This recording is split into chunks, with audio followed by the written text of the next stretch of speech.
6 derniers pays africains dont le président a été chassé par la force sont d'anciennes colonies françaises. Bien qu'autonome depuis plus de 60 ans, il reste aujourd'hui encore sous le diktat militaire, financier et économique de la France. Premièrement, militaire.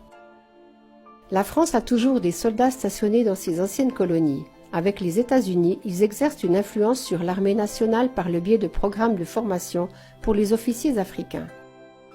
Deuxièmement, financier.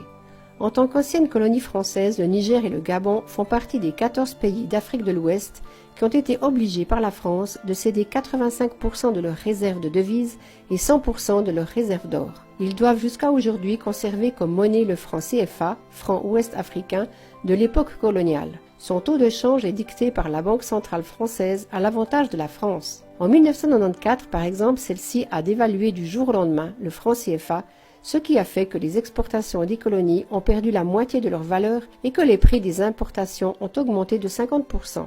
Il n'est donc pas étonnant que 9 des 14 pays de la zone CFA soient parmi les plus pauvres du monde malgré leur richesse en matières premières.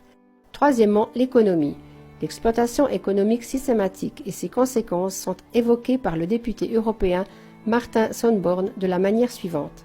Il n'y a pas une seule mine d'or en activité en France. Pourtant, cet ancien État colonialiste avec 2436 tonnes d'or possède les 4e plus grandes réserves d'or du monde. Le Mali, ancienne colonie française, possède exactement 0,0 tonnes d'or, bien qu'il possède plusieurs dizaines de mines, dont 14 officielles dans le pays, d'où sont extraites pas moins de 70 tonnes d'or par an. Sur les revenus de près de 60 tonnes d'or extraites par 600 000 enfants, selon les estimations dans l'ancienne colonie française du Burkina Faso, seuls 10% reviennent au pays, mais 90% aux multinationales de leur paillage. Le Niger, ancienne colonie française, possède les minerais d'uranium de la plus haute qualité d'Afrique et est le 7e producteur d'uranium au monde, mais selon la Banque mondiale, 81,4% de ses citoyens ne sont même pas raccordés au réseau électrique. 40% vivent en dessous du seuil de pauvreté, un tiers des enfants ont un poids insuffisant et le taux d'analphabétisme est de 63%. Seule la moitié des habitants ont accès à l'eau potable et 16% seulement sont raccordés à un système d'assainissement adéquat.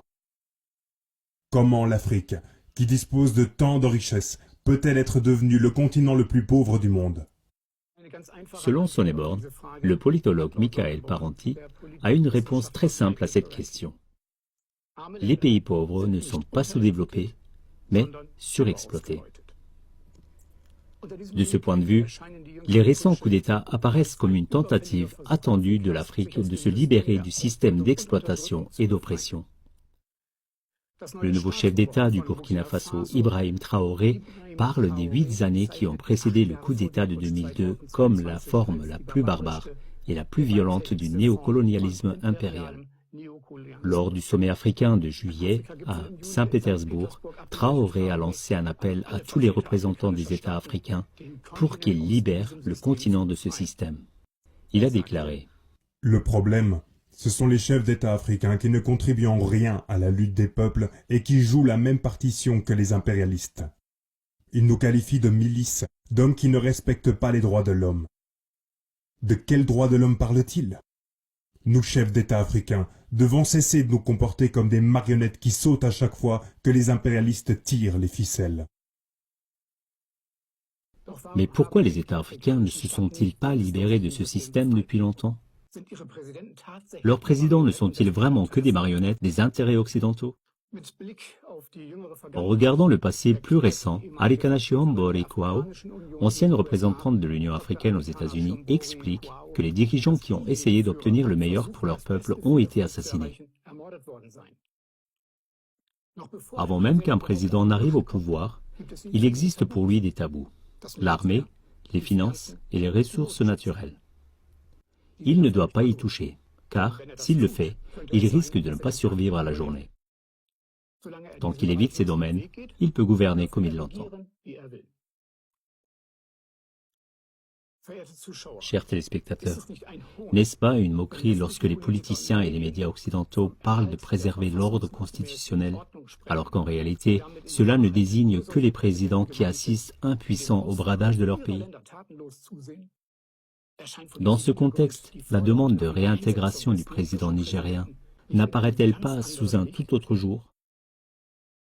De quel droit la CEDEAO, qui a menacé de faire la guerre au Niger juste après le putsch, exige-t-elle le maintien d'un ordre constitutionnel qui ne garantit pas une vie digne à ses habitants? Il est évident qu'il ne s'agit pas ici de protéger la démocratie, ce que les pays occidentaux utilisent constamment pour justifier leurs actions sans scrupules, mais d'une politique économique et de pouvoir implacable pour laquelle la CEDEAO s'est corrompue, tout comme les politiciens et les médias occidentaux. C'est pourquoi nous devons tous cesser d'accepter ce système flagrant de deux poids deux mesures. Il est grand temps qu'un tribunal populaire international indépendant se mette en place afin de rendre justice et de demander des comptes aux coupables.